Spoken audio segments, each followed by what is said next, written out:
You are listening to the Oneofus.net podcast network.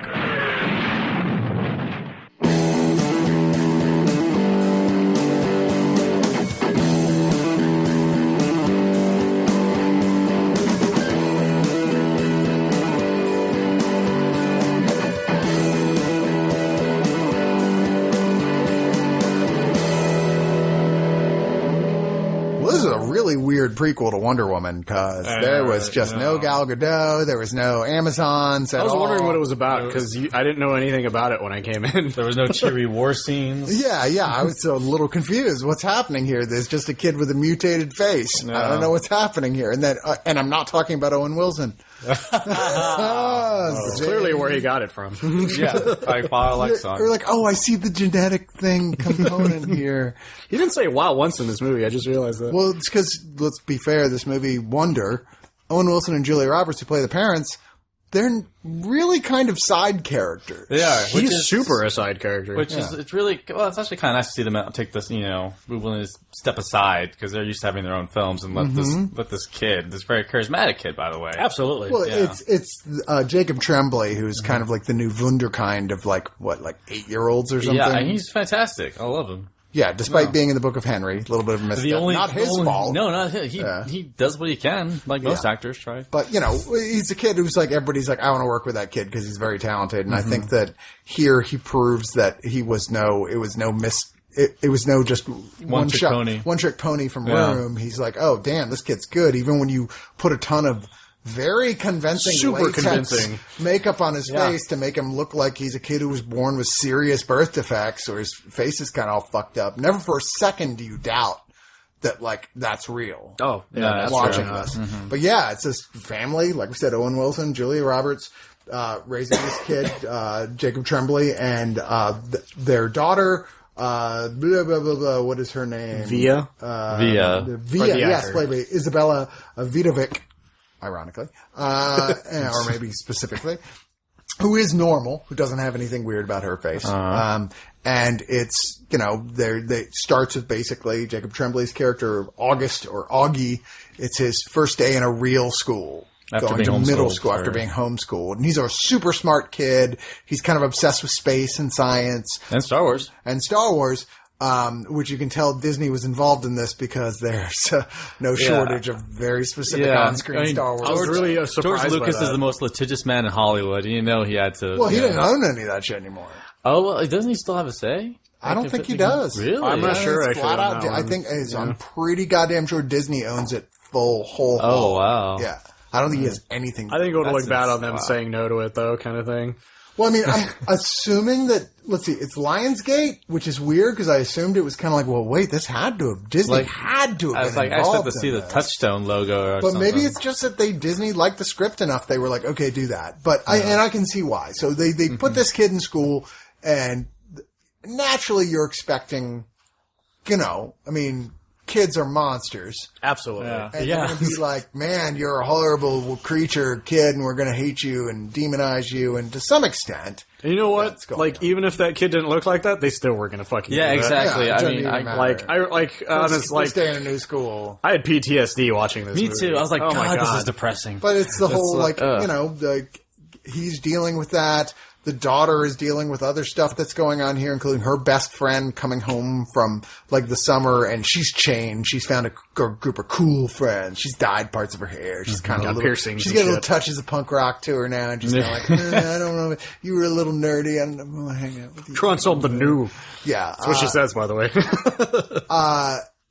And what's interesting about this film is that from that point, which feels very par for the course, to some degree, like exactly what you expect, it chooses to go down a little bit of a different route in terms of structure. It did something I didn't expect. I think that's where it saved itself, really, by, showing the different perspectives. Yeah, because in the beginning it feels like a very paint by the numbers kind of story about a kid trying to deal with life, but then it becomes more than that because it's not just the kid dealing with life, it's everyone around him dealing with life. Yeah, it keeps taking characters that in any other movie would be a don't worry about it like character. A stock. Yeah. That's just there to serve a certain purpose in the plot, and that's it. And goes literally puts their name on screen and goes, all right, we're going to take 10 minutes and we're going to look at the world and this scenario through their eyes and learn just a little bit more about them. Not enough where it feels like a subplot, enough to give you where you understand the perspective of where they're coming from, where the movie so wants to remind you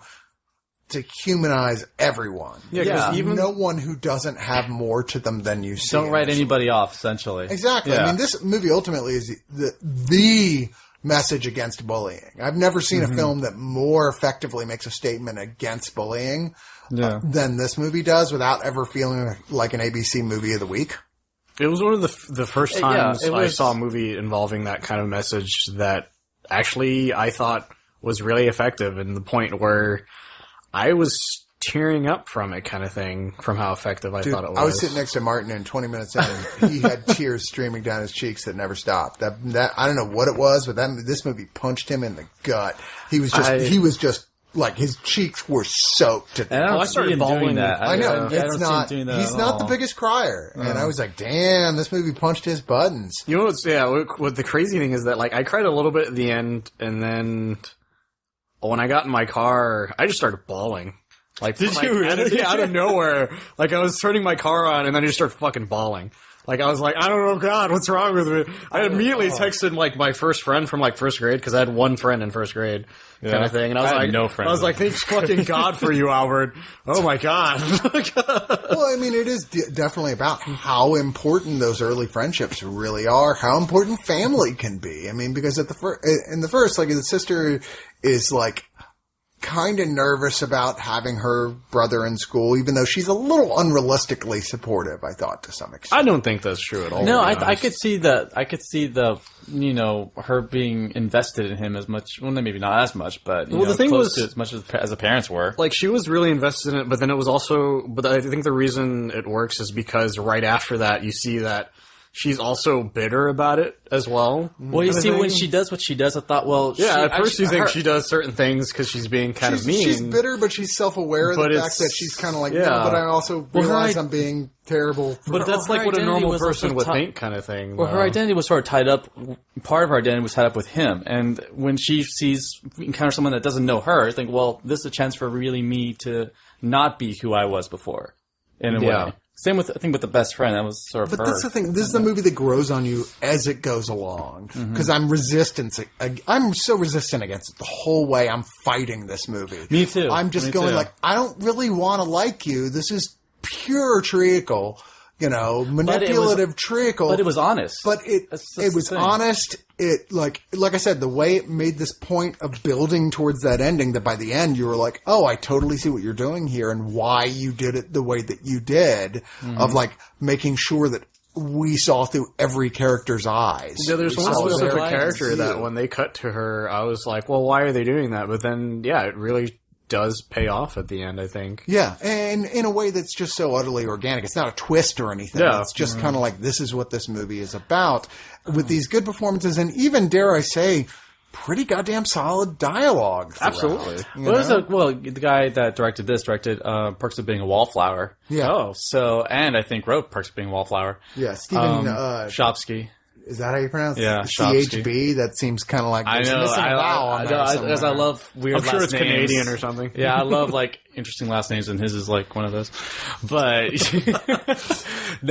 think, and it is the dialogue. I mean, the one time that I got close to welling up in this movie is when Owen Wilson says to him, "I know, like, you're not crazy about your face, but it's my son's face. Yeah. I love it." Yeah. I want to see it. Honestly, in any other movie, that line I would not have enjoyed, but they really sell that line. Yeah. They sell that line so well. They're smart enough to let the parents be like, it's not... The parents, of course, have their own struggles, but they're so utterly in the background because this movie's not about them. Yeah. They have already 100% made the decision of how much they support both their children. Mm-hmm. They're there only when they need to be. Yeah, and just as much as they do. It doesn't have to be, this isn't a Noah Baumbach film, Yeah, I know. Which isn't a criticism against Baumbach, but it's not trying to be that type of film. It's like, no, this is what this film is about. It's about bullying. It's about humanizing everyone, and it does that very well. It's about life through a kid's eyes. It's about growing up, and frankly, how shitty it can be. Yeah. There was one, and the entire screening was full of kids, and I ended up sitting next to this little girl who. She was telling me, like, the book itself, she said she's read it, like, 3 times. And after I watched this movie, I could see, like, if I was that age kind of thing and I was going through what I did, when I was a kid, I would have given myself this story, because it's like, it's one of those stories where it's like, yeah, you're not alone in the fact that being a kid sucks a lot of times, kind of thing. Like, people romanticize, childhood in certain ways, but... I remember my middle school, and that was like the worst year of my life. I mean, even this is a very romantic version, but of the horror.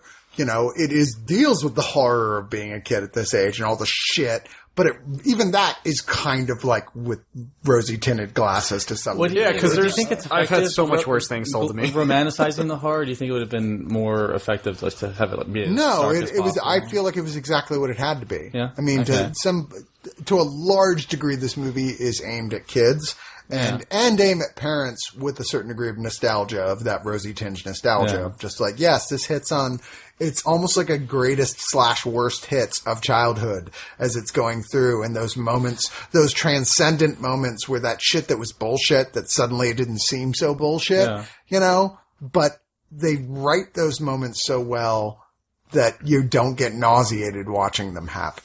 No, I wouldn't say there's nothing saccharine really about this film. Yeah, I mean, it's so almost saccharine. Yeah. It's just teetering on the edge of saccharine constantly. You're just waiting for it to take a wrong turn where you're like, I know you're going to do something I'm just going to roll my eyes at so hard, and it never really does. One time they did. Yeah? I thought, oh, really? You're going to pull it? You're going to pull this on us? Why are you going to do this now? Oh, I think I know which part you're talking about. Isn't this kid suffered enough, really? You're going to pull this shit on him? That really bothered me. Yeah, right? Didn't it? I was like, okay, this is just... The one thing that made me, sometimes when I'm watching a movie, especially like this, there'll be something that I think of that makes me laugh enough that I have to put my hand over my mouth because I'm laughing too hard at the idea. And I was like, kind of hope they do that. They didn't do it here, which is like, they keep doing with every character. They put their name on the screen, tell them their point. And there's a dog in the family, and I'm like, dude, they totally need to do a sequence with the dog. Oh, wouldn't that be great?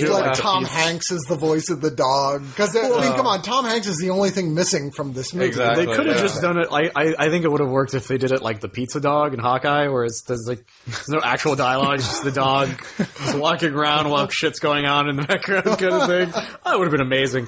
I wouldn't have minded seeing the bullies story, even though we kind of I don't think we needed to. No, I want to. Well, I mean, they do to a certain extent. They give him a scene. I mean, they can't so much because the story of the group of bullies, if you were to give them their own story, it would take away from what happens towards the end. I feel like the book probably actually has it, though, kind of thing. Maybe I'm so. sure it probably does. Yeah. But then I'm also guessing it'd probably be on a similar level to the sister's best friend.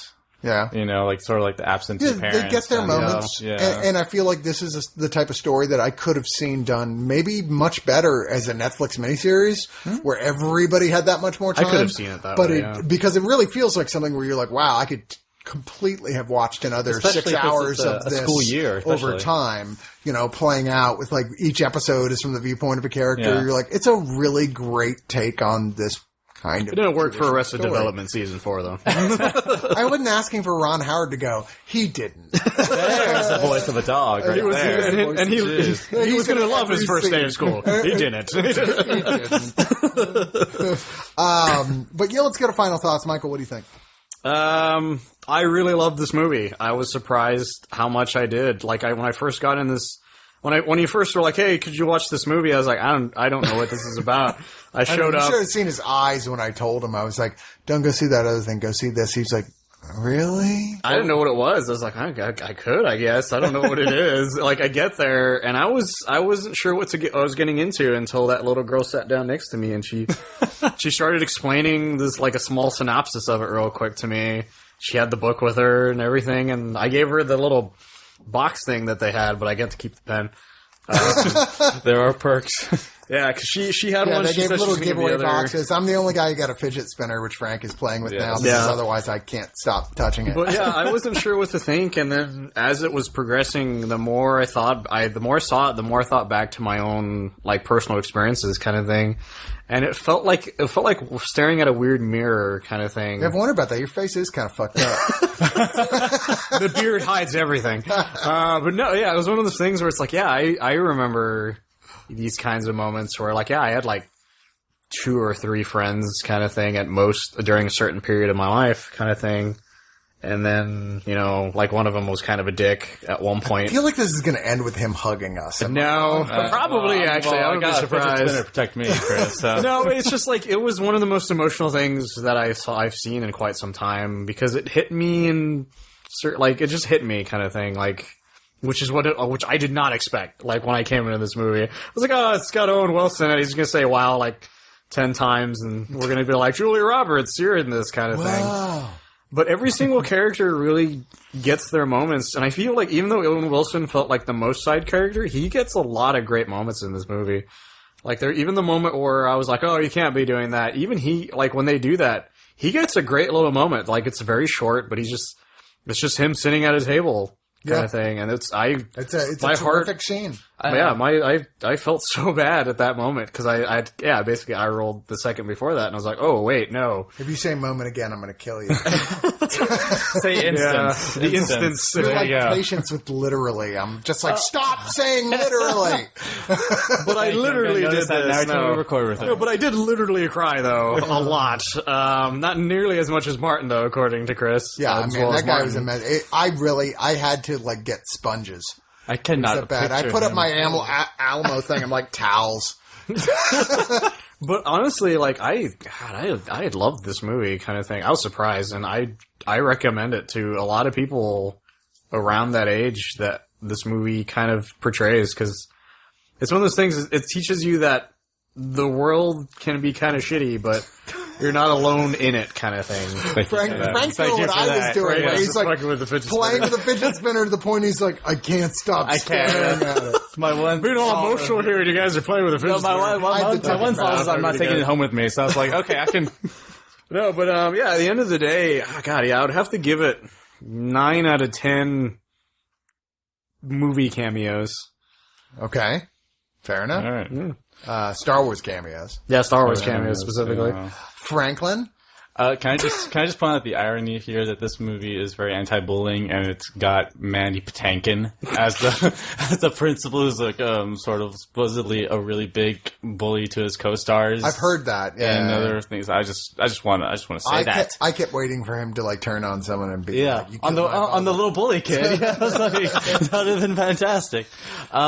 Listen, I was not enjoying this movie for the most part throughout watching it because of the whole PTSD from back in, because nobody had it really that good in school. Mm-hmm. Nobody did, no matter what you look like. I was doing pretty good. Oh, well, he's lying. He was just high half the time. You were the one. I was the point where I was like, hey, this isn't so bad. I'm just stoned as fuck. But I think the reason I think the reason I felt that way is because I wish this movie and this book had been around when I was Augie's age, because it would have made me feel better. And it does have a little bit of a cathartic quality to it. I do love the way it's structured so that you never get bored. You're always finding out about somebody else. And I love the message that it's saying that, everybody does have a story. You can't peg anybody or write anybody off because you don't fully know them and what they're going through. The central message of this movie is don't be a dick. Just don't be a dick. It's not hard. And be kind and rewind. Yeah, and it does so much. It does so much. I thought it was very pleasant. And it hit the right marks in every area. And I love that every character gets their moment. Even the parents have a sweet little scene that's throwaway, but it's nice. It's their moment, and they're enjoying it. And you can tell that they don't get to have many of those moments like that. Instances, occurrences. Look at that, Chris. He looks like he's gonna throw that thing he's good. Boomerang at him. Don't touch me. I'm playing with the fidget spinner. You ruined it. I ruined no instances of anything. But overall, it's a solid, and it's for the family, and I think the family will love it. And I mean, there really isn't anyone that can't relate to this. So I'm going to go ahead and give it 8 out of 10. Julia Roberts laugh, smile, big tooth grin moments that I'm sure every movie that she's in has it in their contract that she does at least once. They got to go, I'm sorry, you're not quite there yet, Julia. Yeah. You were paid, it says here in the contract, line 18B. We're paying you per tooth that we see on screen and every laugh decibel. Better pray and love you make it. I sat here, this is one of those movies you go into and you don't want to because you're trying not to go into any movie this way, but arms crossed going, fucking, can we just get this over with? This does not look like my type of thing. And by the end, I was thoroughly and completely charmed by the way this film got done what it needed to. Do I think it's perfect? No, but it's about the most perfect movie that has tried to accomplish what it's trying to accomplish that we've yet come across. If I had a kid, I would fucking force him to watch this movie. I'd be like, this is required viewing for elementary, middle school age kids. I'll show this to so many kids. Yeah. And whereas I think a lot of adults are really going to enjoy this as well, regardless. This is... It disarms you. Yeah. It's flat out required viewing for those kids of it sneakily puts you in the position of understanding that everybody is fighting their own war. Everybody inside is fighting their own battle. And despite from the fucked up face looking kid like Michael over here to like the really handsome bully guy like me, everybody's got their own battle to fight. So I did like Justice League more than him, so I guess that makes sense. I actually, and I'm shocked to say this, and I think this is to some degree forgiving, because in and of itself it's perfect for what it needs to do. I think it just could have been better, once again, if this had been expanded out to like a miniseries or something, because there's so much, it feels like a collection of great scenes. Every time I kind of want to find the book to a solid narrative in and of itself. When you focus like a school year, it's going to feel, it's inevitable. It feels like it's jumping around really fast, but like it still is exactly what it needs to be. So I'm going to give it 9 out of 10 astronaut helmets that I wish I had when I was that age. It was pretty rad, yeah. Except the difference would have been I would have flipped up my cover and goes, oh, he's so good looking. That would have been the key difference, Chris. Yeah, I would have done it. Like, oh God, put it back.